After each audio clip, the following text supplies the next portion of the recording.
We're back for episode 3 of the Bugman's view of fascism. This is the first chapter of A. James Gregor's book, In Search of Neofascism, or The Search for Neofascism, in which he is criticizing the current scholarly and popular state of conception of fascism and research on it, and its postulated resurgence as neofascism. This book was written in 2006, or published rather in 2006, and it is probably even more timely now than when it was published.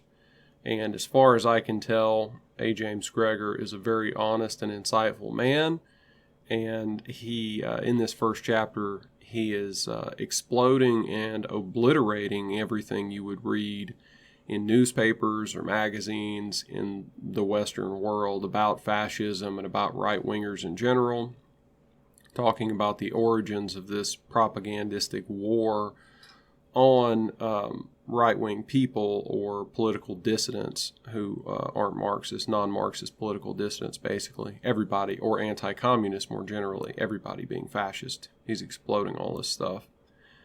So, we're going to pick up on page 8, where we left off, paragraph that begins, in that intellectual environment, any anti-communist effort on the part of individuals, groups, governments, or confederations was interpreted by some to be a sure sign of quote-unquote right-wing fascism. Greek colonels, Chilean generals, so that's Pinochet and then the military junta that took over in Greece after the Greek Civil War. And any anti-communist authoritarianism. So any anti-communist authoritarianism anywhere in North or South America, Asia, Africa, or the Middle East were immediately perceived as quote-unquote fascist. The study of fascism and the quote new post-war fascism, neo-fascism, quote-unquote, was embarrassed by riches. So what he means is that if the study of neo-fascism or post-World War II fascism, they had the entire world open to them, and they had all kinds of different regimes, political situations, and histories under their purview, which, you know, it's an embarrassment of riches because they have so much to study, but it's an actual embarrassment because it means that their subject is totally undefined. So many candidate neo-fascisms were available for scrutiny that their characterization had, of necessity, to be very general. They were all quote-unquote reactionary and quote-unquote right-wing, which seemed to mean anti-communist, or alternatively, that they were allied to a power or powers that were anti-communist. So Matt Johnson has several podcasts on the 1960s and 70s in Latin America. I think he's got either a 2 or a 3-part series where he goes over a bunch of these different countries and the authoritarian military regimes that ruled them. And so in the popular public conception of, let's say, the 70s or 80s, those regimes would be fascist because they were said to have been allied to the United States, which was anti-communist. So then you get this really bizarre journalistic scholarly interpretation where America supports right-wing fascist regimes in South America. And what Gregor's pointing out here is that these people weren't actually fascist, and that it's simply the association with the United States that gets them labeled as such due to anti-communism. But then when you go to the deeper level, which is what Matt Johnson did in those podcasts, you find out that the United States wasn't even necessarily supporting those people. That was just a rumor.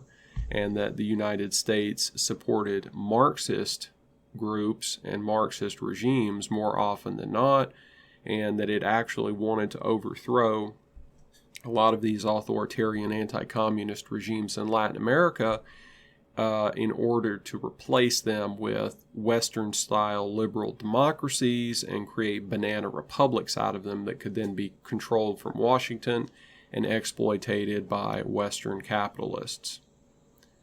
The finance capitalist class, right? We'll continue. That sort of notion was supplemented by the conviction that such right-wing fascisms, the ones we're talking about here, were devoted to the oppression of the dispossessed and vulnerable.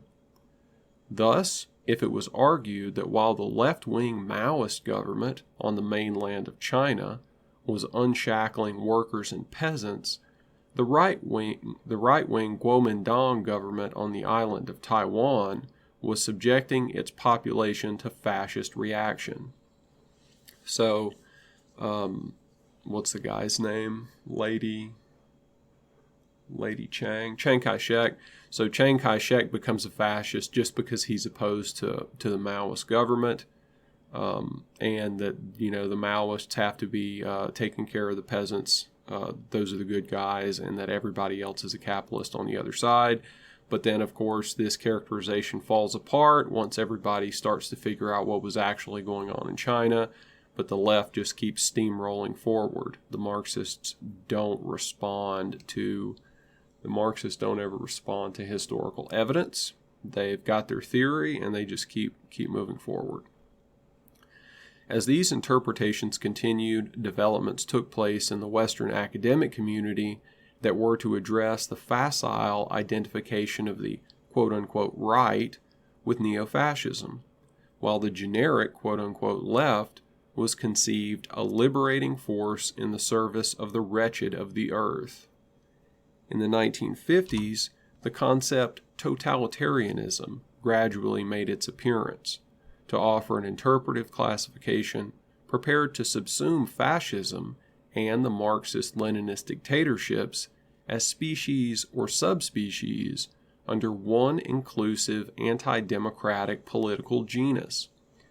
So this is famously the idea that politics is circular, or that it's a horseshoe, and then you can get to the well-established point that Hitler, Stalin, and Mao are all evil because they're anti-democratic, and that everybody on the other side, like FDR, Winston Churchill, Teddy Roosevelt, George Washington, Solon of Athens, that all these other people are the good guys because they're on the democratic side, as though democracies don't kill and torture people, as though totalitarianism of the so-called left or right is always the same, like Marxist totalitarianism, whatever.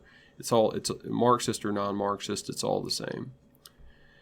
And this is very popular with liberals, libertarians, conservatives. I would say most people today have absorbed this new theory of totalitarianism, and this is how they form their worldview. And this is why they reflexively defend personal, individual freedom and are seemingly incapable of understanding critiques of using freedom as a catchphrase in order to justify asocial or antisocial behavior. Not asocial, but antisocial. Conceived as better representing the reality of a bipolar world of democratic and anti-democratic polities, the concept, quote-unquote, totalitarianism was pressed into service to better understand the evolving Cold War, while a subsidiary distinction between the left and right persisted. It no longer carried the weight of moral contrast. Fascism and National Socialism remained kindred, but their kinship became more abstract, generous enough to reveal their affinities with Marxist-Leninist systems. The international politics of the period accommodated, fostered, and sustained the interpretation.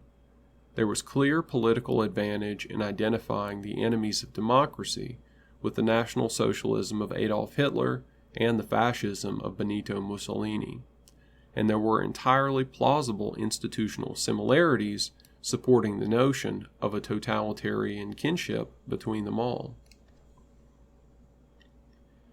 In the course of these developments, a group of scholars emerged who were to influence the interpretation of fascism in ways that were to transform the character of quote-unquote fascism studies.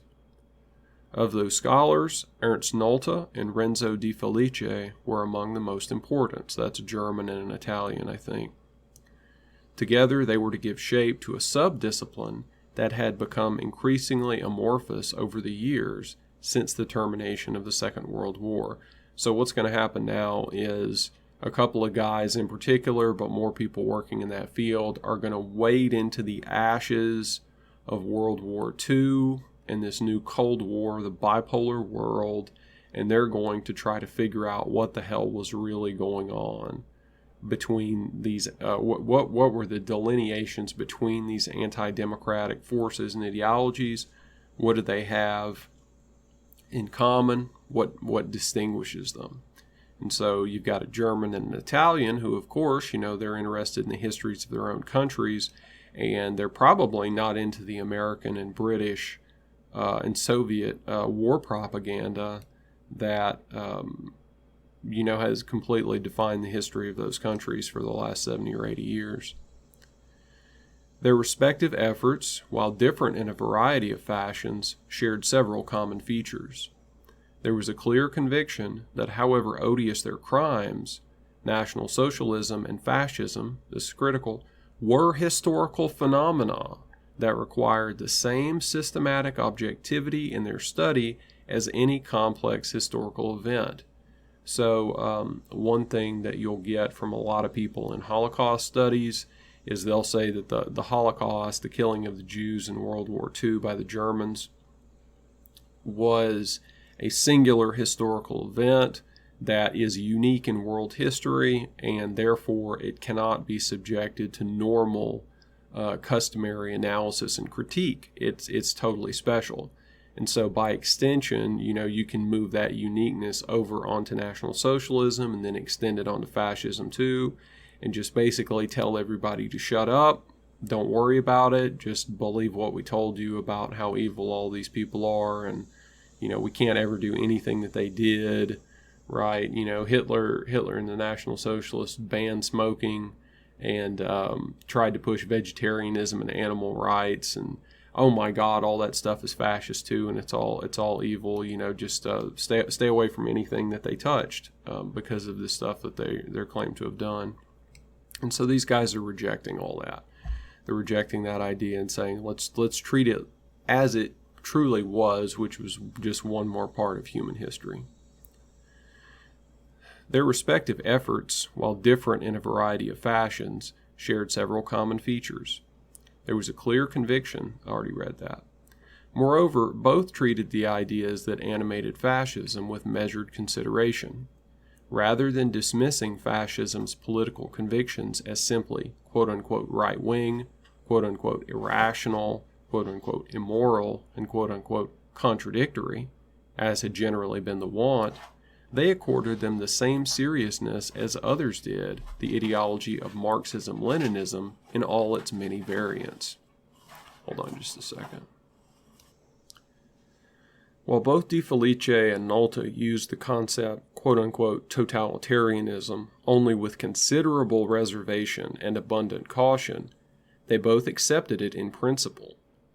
Within the context of a kind of inclusive totalitarianism, both sought to restrict their study to those interwar and wartime regimes they identified as fascist.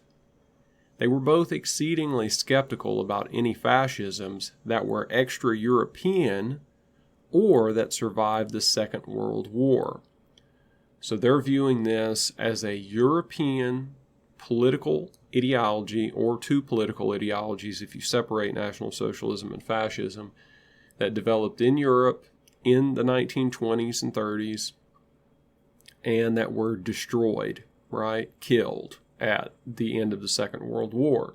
And so while fascist ideology might have survived the war in terms of books and academics and intellectuals, as a political force, they were extinguished.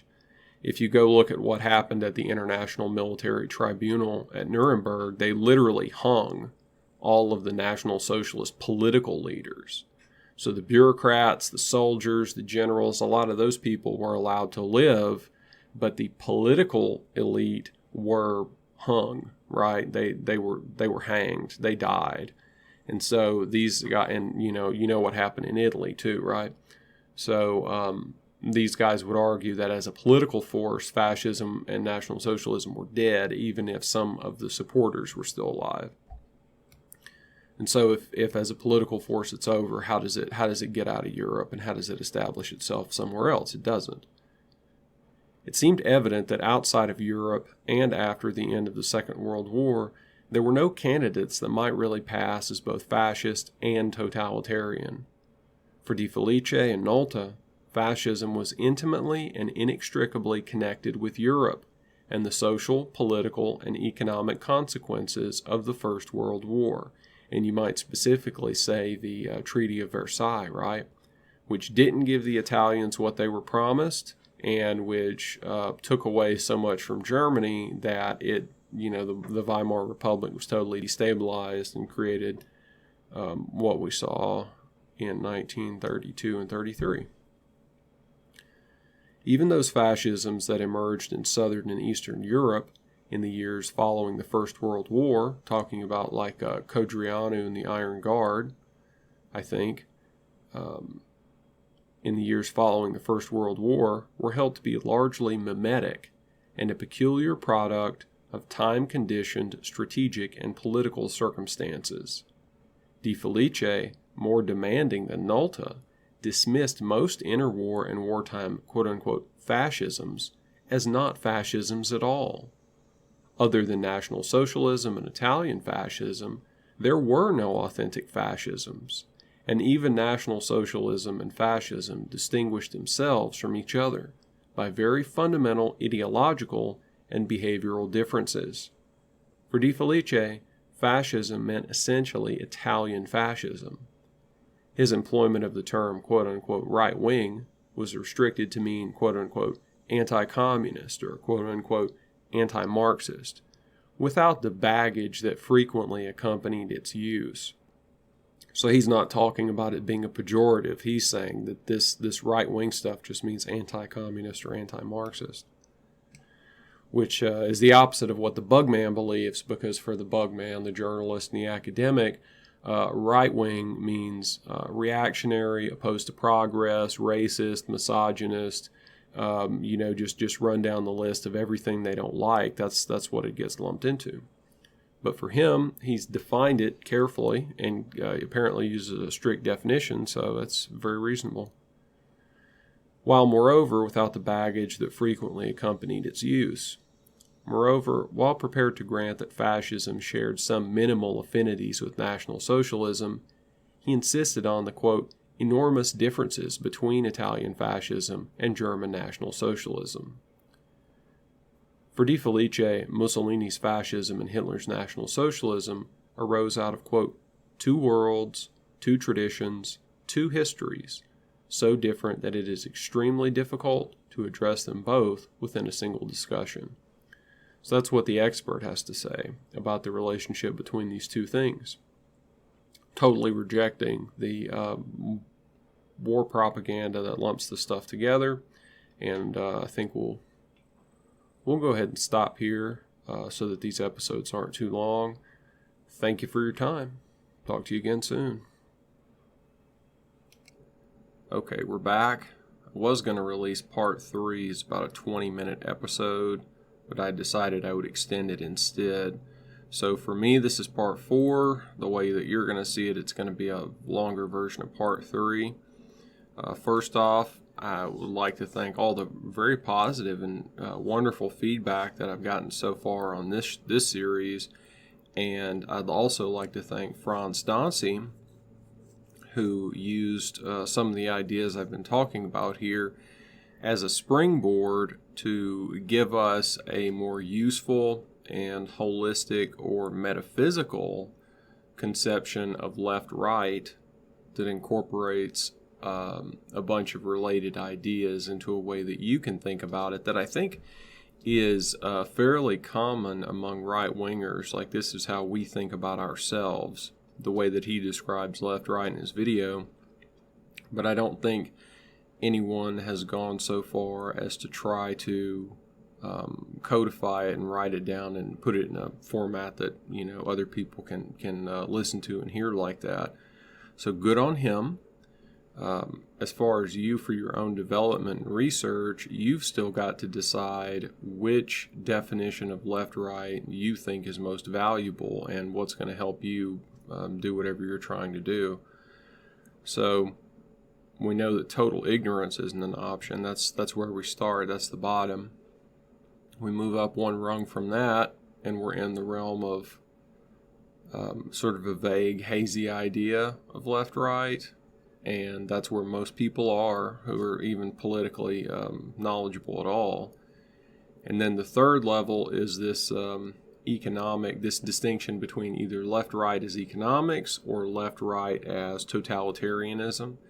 And, left is most freedom, right's most totalitarian if you're a leftist, and then switch it, right? If you're a rightist, then it's the other way around.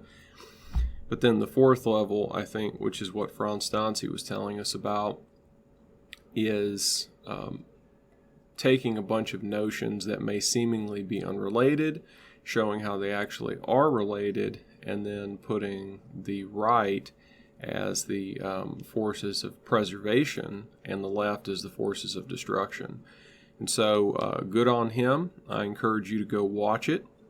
And thank you everybody else again for your helpful and pleasant comments. And thank you Amid the Ruins for allowing me to use your music on my videos.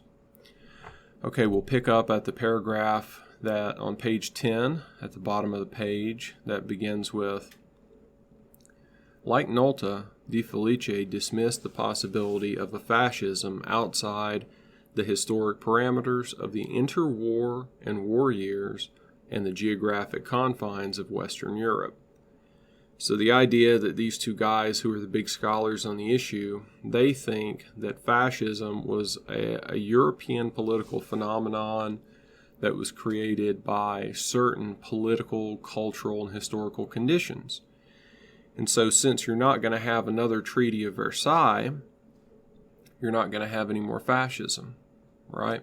These things emerge one time organically in history, and they don't just start popping up all over the place and under totally different conditions. Let's see. As a consequence, any talk of a quote-unquote neo-fascism, the heir of the fascism of the interwar and wartime years, was dismissed. Like De Felice, Nolta did not pretend that it was their right-wing properties that linked fascism and National Socialism. Like anti-communism is what De Felice said that being a right-winger is. It's anti-Marxism or anti-communism. Right-wing properties played no significant role in the identification of generic fascism. This is what the leftist Bugman perspective, this is the scholars have reached the opposite conclusion of the leftist Bugman journalist. In general, the term fascism referred to right-wing referred to fascism's anti-communist orientation. As a consequence, Nolta was ill-disposed to use quote-unquote right-wing as an omnibus notion that might cover all quote-unquote fascisms, providing grounds for the discovery of quote-unquote neo-fascisms after the termination of the Second World War. So neither of them want to use the term right-wing to cover fascism, and since you're not going to have that as an option, you're not going to find any neo-fascisms in the post-war period, because where there are right-wing movements, they're not necessarily fascist, is what Nolta's saying. As far as he was concerned, De Felice saw very little affinity between the political radicalism that surfaced in Europe after the Second World War and the fascism that he understood so well. The characterization, quote-unquote, right-wing, hardly made the requisite connection. Nolta, for his part, dismissed the possibility of a fascism that might survive the Second World War. In his studied judgment, fascism had disappeared with the close of its, quote-unquote, epoch.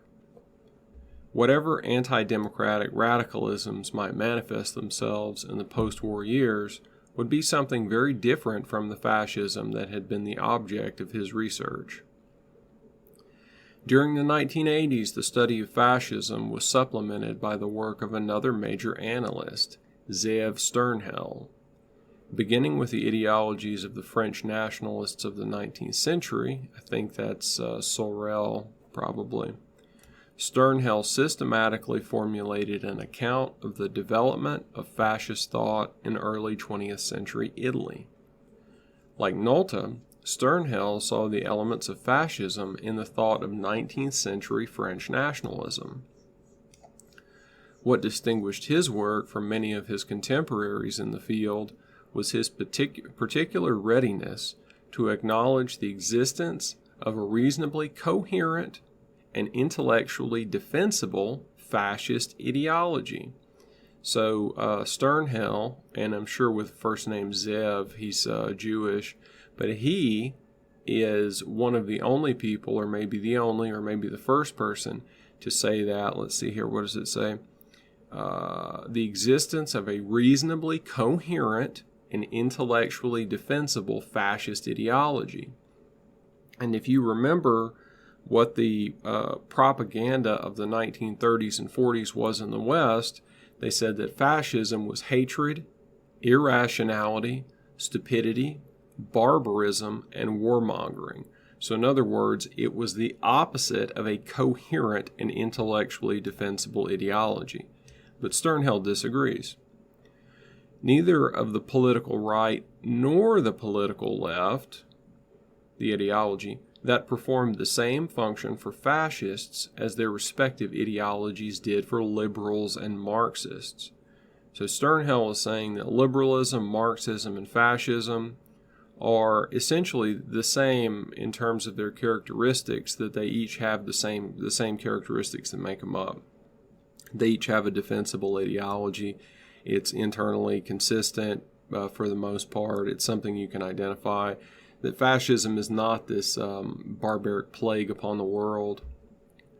Maybe it's not good, maybe it's not right, but hey, it's a political ideology just like any other. Perhaps for the first time since the end of the Second World War, a major figure in the study of Italian fascism was prepared to argue that fascism was animated by a well-formulated body of thought. In his judgment, quote, block quote here, the philosophy of fascism was fully elaborated even before the movement came to power. In that respect, Mussolini's political actions no more represented a coarse pragmatism or a vulgar opportunism than did those of Lenin. And then my sidebar is that, there was a bunch of coarse pragmatism and vulgar opportunism in the actions of Lenin, the Bolsheviks, and Marxists in general. But you got to remember that in academia, and especially in academia, 40 and 50 years ago, Marxism was still, totally respectable regardless of what any Marxist ever did. And Stalin might have been out of favor, but Lenin and Marx were not. So Sternhell is kind of swimming against the stream here to say that, Mussolini was no coarser or less pragmatic than Lenin. So even though Lenin's, obviously highly problematic for trying to set up any kind of standard, that's the context in which he's writing that. Indeed, the realities of the Italian regime of the interwar period were a faithful reflection of the principles that Mussolini and his associates professed at the moment when they were the first people in the 20th century to terminate a liberal democratic regime. End quote. So that's quite a powerful statement. The first people in the 20th century to terminate a liberal democratic regime. That's what the March on Rome accomplished, right? Whereas the Bolsheviks, on the other hand, they terminated an authoritarian regime rather than a liberal democratic regime. Together with, that's the end of the block quote from Sternhell. Back to Gregor here. Together with that assessment, Sternhell continued the arguments advanced by both Nolte and De Felice that sharply distinguished fascism from National Socialism. Sternhell held that, quote, fascism can in no way be identified with Nazism, end quote. Whatever common features they shared were of relatively minor historical significance compared to their differences. Hitler's racism and anti-Semitism sharply distinguished National Socialism from Mussolini's fascism. So let's talk about that just briefly. As I understand it, Mussolini's fascism, and therefore fascism in general, is anti-democratic civic nationalism. I haven't shared this thought with anyone else, and I haven't heard anyone else say it. Maybe it's not a big breakthrough, but that's my understanding of it and putting it in the terms that we typically use. It was civic nationalism because Mussolini and his people explicitly rejected the racial idea. They looked at Italians as Italians, whether they were Sicilians, Southern Italians, or Northern Italians. And as you know, there are some pretty big ethnic and racial differences in Italy based on the long historical development of this country and the, quote-unquote Italian people, which in the great history of post-French Revolution liberal nationalism, the Italian people were created by Freemasons and Carbonari like Garibaldi, who were trying to unify the Italian peninsula under a liberal liberal republic run by Freemasons. So those are the folks who created the Italian nation. Pretty much all of the Italian nationalists accept this and say this is a good thing, but it's just something you got to be aware of. And so Italian fascism rejects the racial idea and instead embraces this, more or less French Revolutionary idea where if you speak Italian and you live within a, circumscribed area called Italy, then, you're on board. And so you can see how that's pretty close to civic nationalism, actually. Local culture and religion are not going to play so big a role. Local languages are probably going to be snuffed out over time, and we're going to unify everything with a central government, run from one place, and pursue our irredentist policies until we unify the nation. So there's some good in there and there's some bad in there, but you can see how that's really a lot closer to civic nationalism when compared to National Socialism, which is an explicitly racialist nationalism that is not seeking to take in people who aren't related to the German race or the German ethnicity, and is probably going to exclude those people from citizenship. The way that the Germans carried out the way that they administered the protectorate of Bohemia and Moravia, which was the western part of the Czechoslovak Republic that they took over, they just set them up as an autonomous body within the country. And the way that they dealt with Slovakia was more or less the same thing. So if that had been one of these Italian examples, if that had been French Revolutionary or Italian, they would have gobbled those people up and probably tried to Italianize them or Germanize them or Francify them, whatever the case may be. Whereas since National Socialism is explicitly racialist, if they do gobble up outside territory, they're either going to colonize it or they're going to establish a protectorate rather than incorporate it into the main body of the thing itself. So anyhow, these are just some interesting differences between the two ideologies, and I've actually seen people criticize Italian fascism, calling it civic nationalism, but we have to remember that it's anti-democratic civic nationalism. That's what separates it from the prevailing conservative ideology in the United States, which says that a Somali who's just off the plane or the boat, who has signed a piece of paper saying that they're an American citizen, is a full-blown American citizen, according to, conservative political theorists. There's no problem there. All right. It had taken more than a generation of scholarship, in fact, to make the case for what were, for De Felice, Nolta, and Sternhell, obvious differences. Why that had been the case was not difficult to appreciate. So why had it taken more than a generation of scholarship to make the case for these obvious differences between National Socialism and Fascism, and of course also the idea that Fascism had a coherent political ideology? I'm going to pause this and I'll be right back. Okay. The fact that so many participants in the discussion concerning fascism and neo-fascism had bound themselves to the fancied distinction between the political right and the political left had obscured the fundamental differences between Hitler's National Socialism and Mussolini's fascism, just as it has obscured the clear affinities between fascism and the Marxist-Leninist systems in Albania, Cuba, and Yugoslavia. Whatever the argued distinctions between the right and the left, the term quote-unquote fascist, regardless of its reference, has remained, in ordinary language, a general term of disapprobation, having emotive impact but scant cognitive content. So it upsets people, but because everything is so emotional, the term itself doesn't really have any clear referent in people's minds. It's just a slur. It's just a slur word.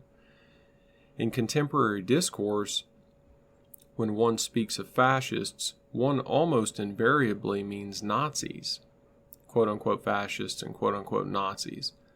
Like some other terms in contemporary political usage, the term quote-unquote fascist, as used in ordinary speech, is almost entirely without substantive meaning or specific reference. So you know how people used to use this. It's like if you want to keep pornographic books out of the hands of middle school children, you're a fascist.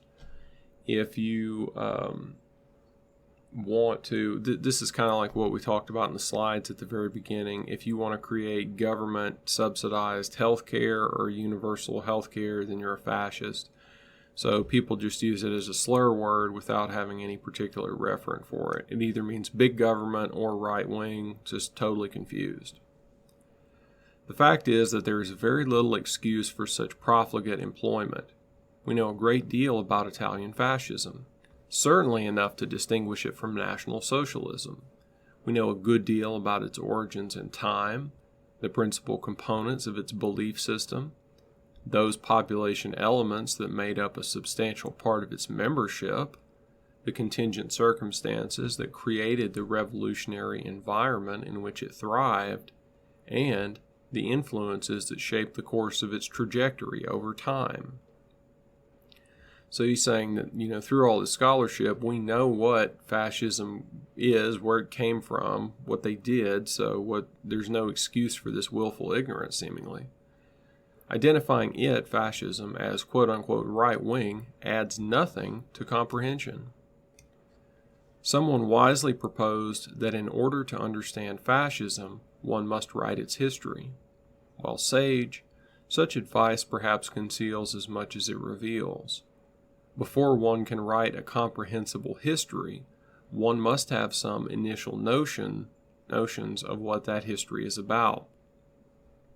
He's going to give his philosophy of history here, and I like this, and I feel like I've dealt with a lot of these similar questions when I'm trying to write about historical matters. So I fully endorse and agree, I agree with what he's writing here, and I think this is helpful. Before one can write a comprehensible history, one must have some initial notions of what that history is about. History is composed of too much to allow anyone to formulate a simple rendering without any guide whatsoever. Without at least some counsel regarding relevance, anyone attempting to write a complete and comprehensive history of any time sequence would find himself or herself overwhelmed by minutiae. I think I've talked about that on this channel before, actually. There would be no way to decide what should or should not be included. So the historical record is so deep and so broad that if you're trying to write something historical, you have to come up with your plan first. Otherwise, you're gonna write 5,000 pages and not even come to any of your important topics, right? Thus, not only are much of history's traces lost with the passage of time, but often what remains is so abundant that it requires thoughtful winnowing before it can take on comprehensible form. We cannot, and generally do not, attempt to report on everything that survives the ravages of time, much less everything that transpired in time. To write a history of anything cannot be to write a history of everything. So, for example, if you go look at the congressional record of the United States of America, you will have, for every session of Congress, thousands and upon thousands of pages.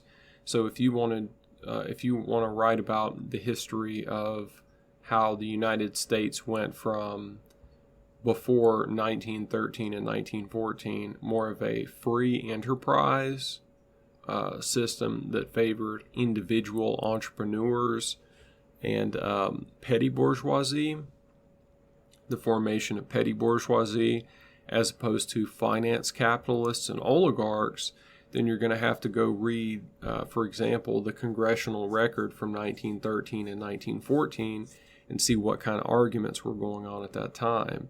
But if you're not really rigorous and critical and selective about this stuff, you're just going to get bogged down in thousands and thousands of pages. You have to know how to find the things in the primary record that are useful to your research and to your arguments.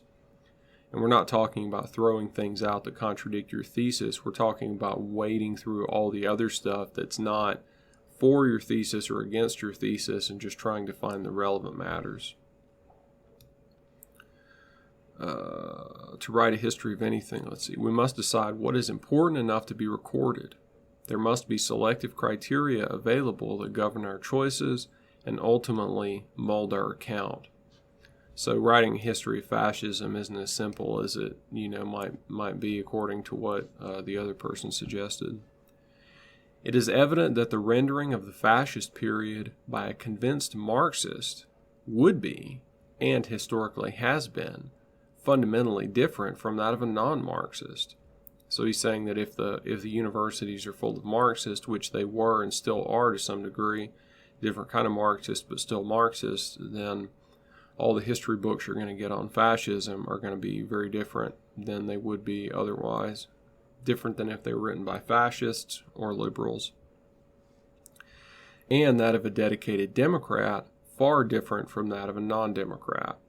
So that's what we've got, I guess he's saying, which is, I think, accurate. The universities are full of Democrats and Marxists, and so those are the two perspectives you get from academia. All of this suggests that the writing of history is, whatever public criteria guide the enterprise, at best, less than entirely, quote-unquote, objective. It is in no fashion simply a catalog of events, quote, as they really happened, end quote. Embedded in the processes involved in the writing of history are irrepressible subjective elements that, in the least, shape its form and color its content. The signal of the presence of bias is the use of terms like, quote-unquote, right wing, without the pretense of definition and the provision of evidence to support the naming. So, he's saying if you look at these academic accounts and they're using the words right wing to describe movements or people or ideas, and then they're not defining them, then you know you're dealing with extreme bias or propaganda, most likely.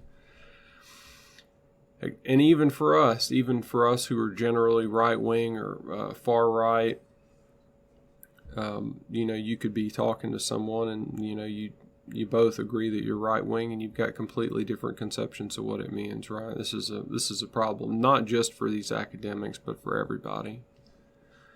Acknowledging all that, what is equally evident is that historic evidence, in the final analysis, must be made to affirm or disconfirm any given account, be it the product of whatever enthusiasm or whatever perspective. So he's saying that your history has to be falsifiable. Whatever historical idea that you come up with, whatever your theory and your hypothesis are, whatever your theory is and whatever your hypotheses are, there has to be the possibility for you to be wrong. There has to be the possibility for the historical record to contradict you. This is what so-called scientific socialism or Marxism, is ridiculous and stupid, because everything that they argue supports Marxist theory because it has to. It's totally ascientific. There are all of these ad hoc alterations to the theory that occur whenever it's necessary so that it won't be falsified. And he's just offering this as one of the basic standards for rigorous theory and rigorous history, it's just something you have to have. It has to be possible that you're wrong. Otherwise, you're doing faith-based religious type stuff, like atheistic religious type stuff, which is, quite often what leftists are doing. An interpretation largely survives or fails in terms of the historic evidence marshaled in its support or as its counter. As a case in point, and as has been suggested, very few academics today imagine that Mussolini was a simple tool of quote-unquote high finance in a conspiratorial struggle to defeat the, quote, universal proletarian revolution, end quote. A thesis that Marxist scholars widely broadcast with absolute conviction during the interwar years that separated the First from the Second World War.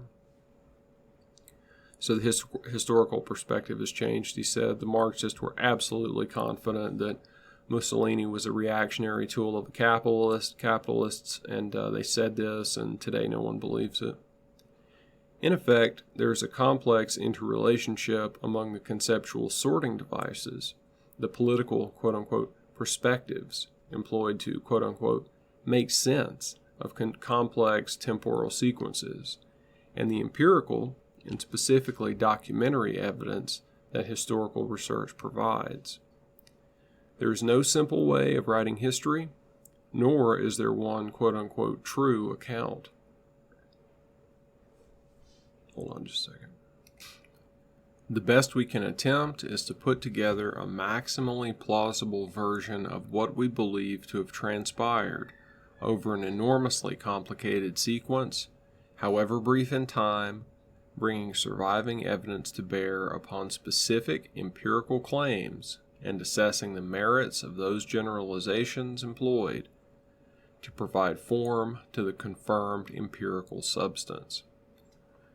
That's a very clear and concise and reasonable description of what we're doing when we do history, and I like it very much. And it's, holding most history books to that standard, they would be obliterated. They would be useless. They would have failed. They would have completely failed. So if we're trying to do history, I think this would be a good model, good aspiration to try to reach that standard. If you do that, you'll probably be much less likely to embarrass yourself and to mislead others.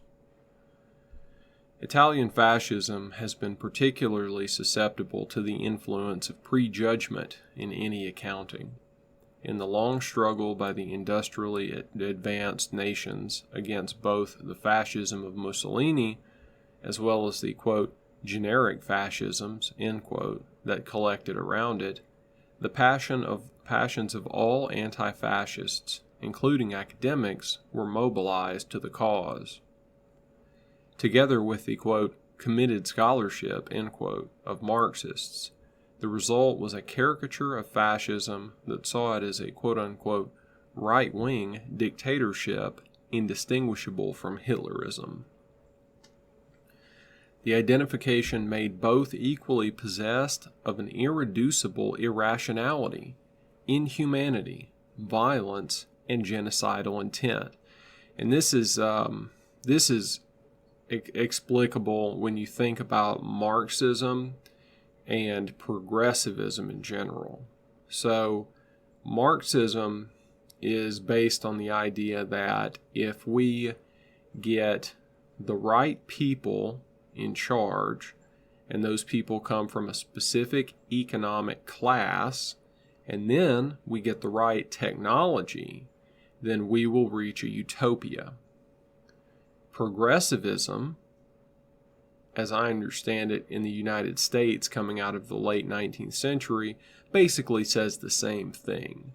They're focused a little bit more on social organization rather than just purely technology itself. But in progressivism, technology brings about new social arrangements that we can employ that will create the utopia. So, for instance, in Marxism, we're going to destroy the peasant commune by getting tractors, and these tractors are going to eliminate traditional forms of life, and therefore we're all going to have as much food as we want without having to work for it, because the machines are going to do the work for us. So we're all going to have as much food as we want. In progressivism, by comparison, let's say the woman is tied to, let's say, breastfeeding a child, and her freedom is restricted, and she's having to live out some sort of primitive, primeval existence nurturing her child.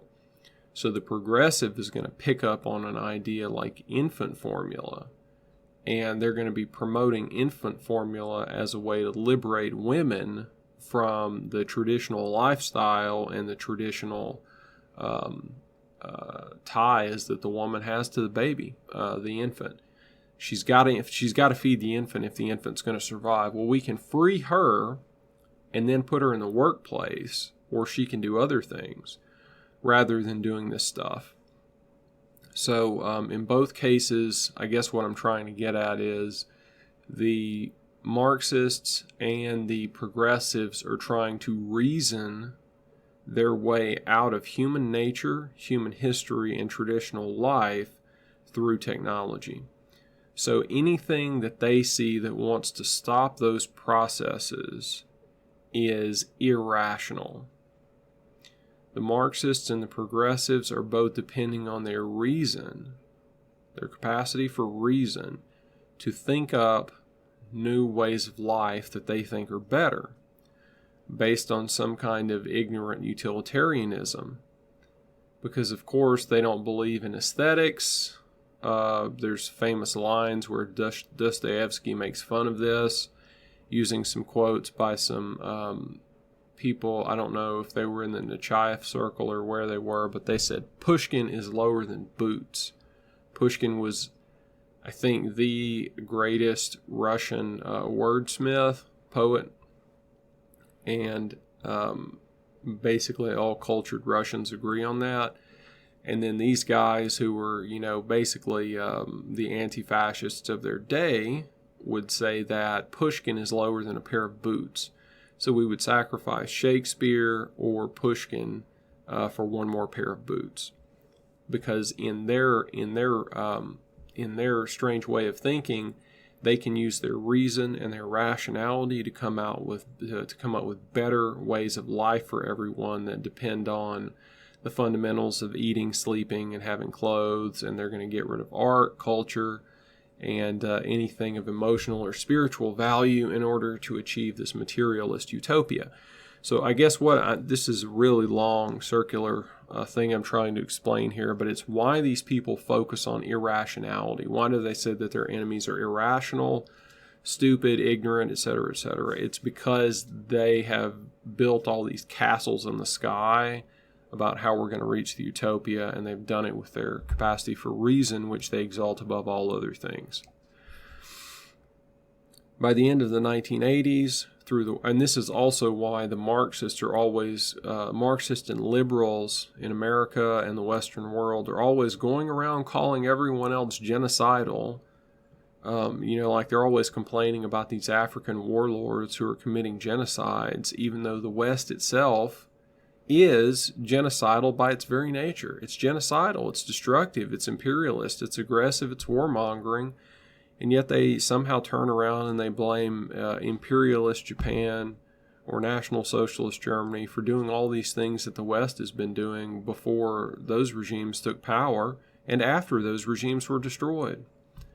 So this hypocrisy is a byproduct of their inability to deal with reality and recognize that their reason is not all powerful. That's why they get so mad when things don't go their way. By the end of the 1980s, through the works of De Felice, Nolte, and Sternhell, all that has changed in substantial measure. To produce a reasonably balanced narrative concerning Mussolini's fascism had literally required generations of scholarship. Only by the commencement of the last decade of the 20th century had so significant a body of information been collected and reported that one could begin to speak of a history of fascism that provided a reasonably accurate recitation of its intricate and vanished reality. So now we're talking about 2 generations to understand fascism after World War II. Among Anglophones, Stanley Payne has provided the academic community with an eminently defensible history of fascism. That's his book, an interpretive study, an interpretive story of its epoch, 1914 through 1945. And somebody in the comments, I think it was Michael B., recommended Stanley Payne's book. So there you go, Michael B. We've got De Felice. We've got James Gregor recommending that book, saying it's eminently defensible. So he's given it his approval. Together with Renzo De Felice's magisterial biography of Mussolini and the work of Ernst Nolte, a competent and comprehensive account of fascism was made available to the scholarship of the new century. However true that account might have been, parallel to the realization, another development was proceeding apace that was to color the intellectual environment of the 21st century. Alongside the interpretation of fascism per se, the specialized study of, quote, Neofascism, end quote, began to occupy more and more time among a growing number of scholars. So what he's saying is that as the 20th century is drawing to a close, you got Stanley Payne, Renzo De Felice, and Ernst Nolte have more or less figured out the 20th century fascism. They figured out the history of it. They've written their major works. So if you want to understand it, you can go read those, ending the 20th century, going into the 21st century. But then he says there's this other thing. This other thing has appeared, and it's the study of quote-unquote neo-fascism. So now we're going to talk about that. The study of neo-fascism has revealed itself to be a distinctive enterprise, having, at times, only tenuous relationship to fascism as a historic phenomenon. While one can speak with a degree of confidence concerning historic fascism, the traits that serve to define the object of inquiry for students of neo-fascism remain not only ill-defined, but often internally inconsistent.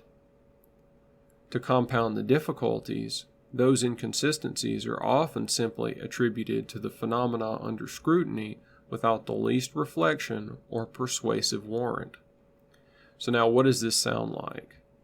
What does this sound like? You've got, on the one hand, you've got the studied scholarship where the scholars are very hesitant to drop big conclusions and they're working this stuff up over a period of like 40 years. And then on the other hand, you've got these guys barging ahead working on this other topic and they don't even know what they're talking about and it's ill-defined. This neo-fascism stuff sounds quite a lot like the Marxist and liberal propaganda, wouldn't you say, of the 1930s and the post-war period? Sounds similar, right? The influences that shape those responses are fairly commonplace. Researchers will frequently choose the objects of their inquiry based on some private or too expansive notions of what quote-unquote fascism might mean. Thus, during the 1980s, as a case in point, there was increasing political discomfort in Western Europe with the rise of instances of quote-unquote xenophobia and anti-Semitism, together with violence against immigrants by, among others, gangs of indigenous quote-unquote skinheads. And so What's going on in Western Europe in the 1980s is that the political elite, the financial oligarchs, and their political dog's bodies, for lack of a better term, are importing millions of non-white people.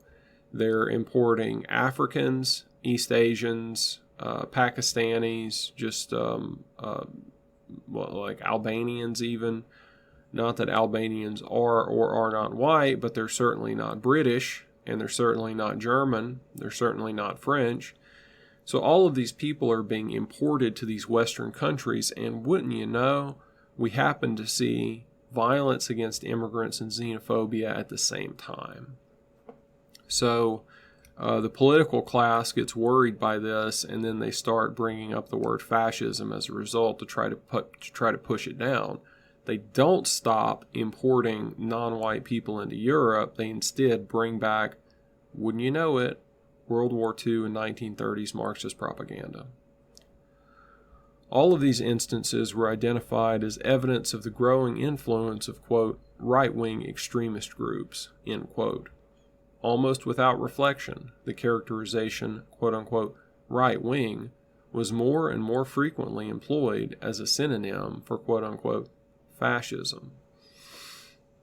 So just like always, rather than these people deal with the root causes of these things they don't like, so they say they don't like xenophobia, rather than reduce immigration, they increase immigration and start calling people fascists and, coming up with hate speech laws. That's about the time that most of this stuff comes around. In 1989, the European Parliament commissioned a committee of inquiry to study, quote, racism and xenophobia, end quote, in the European Union. The results of that study were subsequently published in a volume titled Fascist Europe. So this is what's really going to send A. James Gregor through the roof, right? You got racism and xenophobia. They're published under the title Fascist Europe. So it's just 100% Marxist World War II era propaganda. There's no reason why racism and xenophobia would be associated with the title fascist, right? Racism and xenophobia, together with any and all, quote, right-wing groups, end quote, were identified as, quote-unquote, fascist, as though neither racism nor xenophobia were to be found anywhere other than in right-wing and or fascist environs. So, can you find racism in pre-modern societies? I'm sure you can.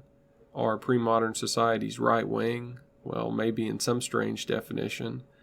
And like I was talking about earlier, the historical example of fascism, Mussolini's Italy, they specifically they didn't adopt the race issue as one of their primary things. So what are we dealing with? Are we dealing with completely ignorant people, or are we dealing with people who don't care about the truth? It's coming out of the government, so I think probably the latter. The suggestion seemed to be that all instances, this is great, the suggestion seemed to be that all instances of racial prejudice, ethnic murder, tribal genocide, and brutality against foreigners were, by definition, both, quote-unquote, right-wing and or, quote-unquote, fascist. All the distinctions carefully developed by scholarship for about 4 decades were all but entirely abandoned. Wherever there was any instance of graveyard vandalism, cross burning, acts of terror against immigrants, quote-unquote, hate speech, journalistic accounts of the abuse of a social security system by, quote-unquote, foreigners, or, quote-unquote, hooliganism directed against non-Christians, quote-unquote, fascism, or quote-unquote, neofascism was identified as its source. So anything that the elites don't like, anything that they're opposed to, anything that could possibly represent native, indigenous European populations reacting to the influx of all of these people who don't share their culture, their religious background, or their physical characteristics, that's all fascism or neo-fascism. even though, as we know, these problems did not exist at the time when fascism and National Socialism developed, and so therefore it probably couldn't have much relation to it. Totally different set of circumstances. How this became possible is difficult to document. This is where I'm going to break with A. James Gregor, because this is what I think is our job. I guess he's got a different job, but this is our job, is to answer this query. How this became possible is difficult to document, he said. Well, actually, it's not difficult to document. We can, as we said, we go back to the 1930s, 40s, and 50s, and we see that this anti-racist agenda and mass immigration agenda is set all the way back in the 1930s, and it's developing through that. And the destruction of these regimes was necessary because they were standing in the way of that, and of course many other things as well. How this became possible is difficult to document. What seems evident is that almost from the time of the close of the Second World War, the idea was advanced that fascism might reappear to bring once again brutality, destruction, and death to a world that had only just survived the most tragic period of wholesale violence in its history. So I think we'll stop there. We're on the second paragraph of page 16. I think we've got about an hour's worth of material here. So I'm going to post this, and we will pick this up next time. Thank you very much.